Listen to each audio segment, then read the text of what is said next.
ગ્રામ પંચાયત આયોજિત સૌ પ્રથમવાર ખાસ સ્ત્રી રોગ નિદાન કેમ્પ યોજાયો। મુન્દ્રા તાલુકાના સમાગોગા ગામે સૌ પ્રથમ દીપ પ્રાગટ્ય કરી કાર્યક્રમ ખુલ્લો મુકાયો હતો। આ કાર્યક્રમમાં સમાગોગાના નવનિયુક્ત યુવા સરપંચ હરેન્દ્રસિંહ જાડેજાએ શાબ્દિક સ્વાગત કર્યું હતું તથા સ્ત્રી રોગ નિદાન કેમ્પની માહિતી આપી હતી।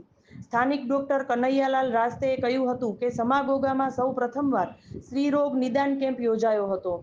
આ વેળાએ ગ્રામ પંચાયતના સદસ્ય ઘનશ્યામસિંહ જાડેજા, પરાક્રમસિંહ સરવૈયા, જૈન મહાજનના આગેવાન મહેન્દ્ર ગાલા, ઉપેન્દ્ર રાંભિયા, અમર શાહ તથા દશરથસિંહ જાડેજા, સહદેવસિંહ જાડેજા, હરિ ગઢવી, દેવાંત ગઢવી, કનુભા જાડેજા, ચંદ્રસિંહ જાડેજા, બીનાબેન દરજી, રણજીતસિંહ જાડેજા વગેરે ઉપસ્થિત રહ્યા હતા।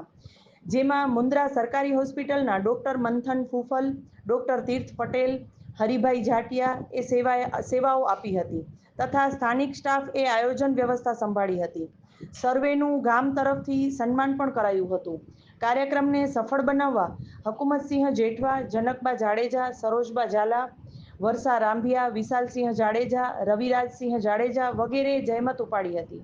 આભાર વિધિ પૂર્વ કારોબારી ચેરમેન નટુભા જાડેજા તથા કાર્યક્રમનું સંચાલન જિલ્લા યુવા ભાજપ મંત્રી જયરાજસિંહ જાડેજાએ કર્યું હતું।